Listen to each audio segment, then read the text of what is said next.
Bonjour les enfants! Alors, on va se souvenir un petit peu de ce qu'on avait fait à l'école au début de l'année. On avait travaillé sur les formes géométriques. Vous vous souvenez? On avait travaillé sur le triangle, le rectangle, le carré et le cercle. Aujourd'hui, on va travailler aussi sur de la géométrie, mais sur des formes qui ne sont pas plates. D'accord? Qui ne sont pas plates, je vais vous les montrer. Ce sont des solides. Alors, vous avez remarqué, ils sont construits un petit peu de la même façon. Là, on voit bien un triangle. Là, on voit bien un rectangle. Je vais le mettre dans l'autre sens. On voit bien un rectangle ici. On voit un carré ici. Et on voit un cercle ici. Sauf que ces figures ne sont pas plates. On appelle ça des solides. On peut les toucher. On peut les prendre dans nos mains. Alors, chacun de ces solides a un nom. On va commencer par le premier. Le premier solide s'appelle la pyramide.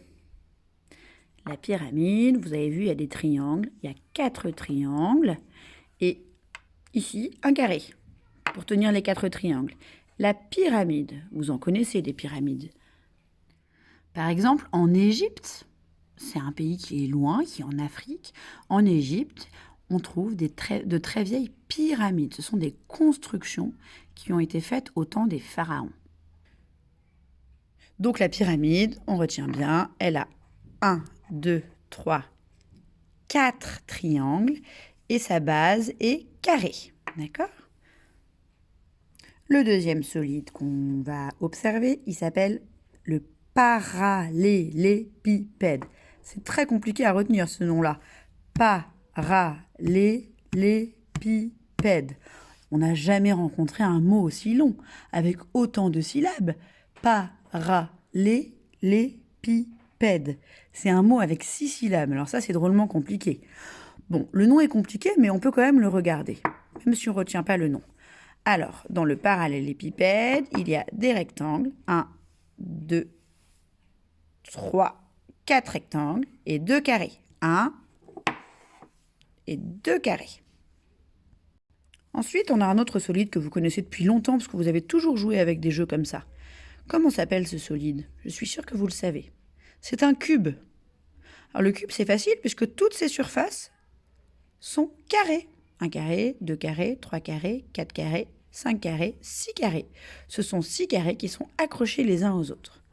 Là où ça pique, on appelle ça un sommet. Un sommet, encore un sommet, encore un sommet et encore un sommet. Un cube, ça vous connaissez très bien. Les dés, par exemple, ce sont des cubes. Et le dernier solide qu'on va rencontrer ensemble aujourd'hui s'appelle le cylindre. Le cylindre, il est composé d'un cercle ici et d'un cercle ici. En revanche, le cylindre, il n'y a aucun piquant. Vous avez vu, il n'y a pas de sommet. Il n'y a aucun endroit qui pique dans le cylindre. Pas comme dans le cube. Voilà, on a donc la pyramide, le parallélépipède rectangle, le cube et le cylindre. Alors voilà, je vais vous faire une autre petite vidéo. Chaque jour, en fait, on va commencer avec le cube, avec des petits travaux à faire sur ces différents solides. Voilà, je vous dis au revoir.